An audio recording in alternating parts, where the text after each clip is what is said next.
Right now in Norway, we're in the dead of winter. So I thought, what wouldn't be better than making a video about how to hike in cold weather?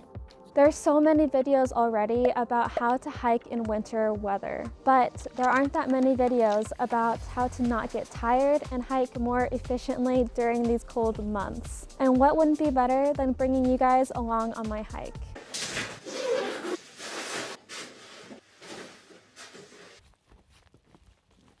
Number one tip of going hiking without getting tired is to have snacks while you're hiking. Right now I'm just taking a little quick snack of nuts. I'm in the forest now.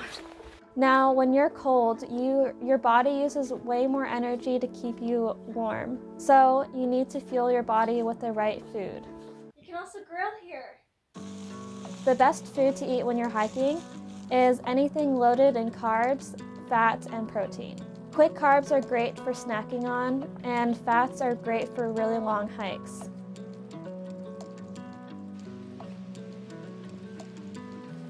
It's important to wear the correct clothing. I went into depth of this in another video, so please check that out if you want to know more about it. But in essence, it's all about wearing layers. So I can tell I'm getting really hot going up this hill. So I'm going to be taking off my wool sweater. Staying dry is essential to having a good hiking experience. It can also save your life during these winter months. That is why it's essential to regulate your body temperature while you're out hiking. If you are sweating too much or get wet, you can risk hypothermia and frostbite. Along with eating plenty of food, it's also essential to drink plenty of fluids. Even though it's cold outside, we can also be prone to dehydration. Another smart thing to do is that if you have to go to the bathroom, go to the bathroom. Especially when it's cold outside, because your body is using so much heat to keep the urine warm in your body.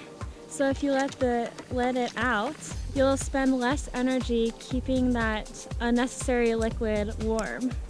So I'm gonna go to the bathroom. Hopefully nobody sees me. And then when you're done, you can just wash your hands out in the snow. Ooh, nice and cold. It's absolutely beautiful here, look. Okay, now we're entering a different landscape. So we're going out of the forest and more into like farmland. Another tip to keep you less tired while hiking is to adjust your stride and your speed according to your terrain, your skill level, and the energy that you have in your body. Oh, wow, it's slippery here.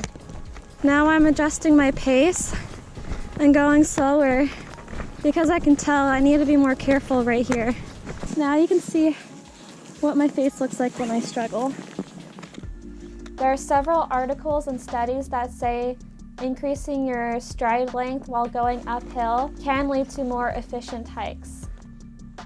And when you're going downhill, it's essential to go slower and to be more careful.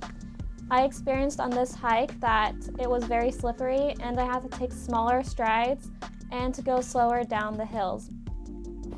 According to my research, another very effective, efficient, and economic way of hiking is to use trekking poles. I brought some with me today.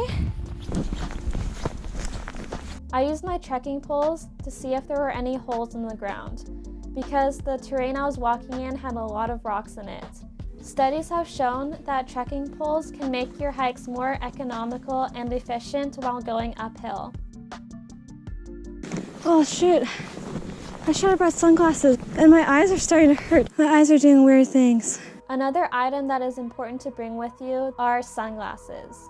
It was so strange, like I felt like there were just a bunch of these like small lights in my eyes, almost like I saw every single snow crystal. Especially here in the north, people are prone to becoming snowblind, even when there's no sun outside. And that is because the UV lights are very strong. I felt like my eyes were just like hurting. It's almost as if I'm looking at the sun. It can be a completely cloudy day and you can still become snowblind. I don't know if the camera is catching it, but me looking in that direction, my eyes are just hurting so much. It's so extremely bright. Yep, I'm gonna turn. It is essential to know when to turn around. If you don't turn around in time, you can risk getting hypothermia, injury, frostbite, or even you can risk your life. So it's essential to know when to turn around. I had to make a decision on whether or not to go all the way up the mountain. And I'm thinking the best thing is to not go up. Here are some reasons for when you should turn around. Number one is any risk of avalanche. This usually happens during the spring when there's a lot of snow that has accumulated over the months, and then all of a sudden it gets very warm outside. Here it's slush with a little bit of ice. Another reason to turn around is bad visibility. It's completely foggy. There's actually no view of the mountain at all. If you can't see where you're going, don't risk it. If you don't have visibility, you don't know where you're going, and you don't know where you came from. The visibility is terrible. Like, it's extremely foggy with like clouds covering the whole mountain. Another reason to turn around is if the terrain becomes dangerous. The snow is really starting to kick in, and it's getting really kind of dangerous. It's definitely the most slipperiest of the whole entire hike. You guys, there's a bird out in the middle of the lake, right where there's no ice. So cute, and you can see how much it's snowing now. You know, I just love being out in nature.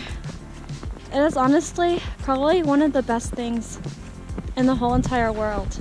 I don't know, I just feel so happy right now. Okay, we made it to the parking lot.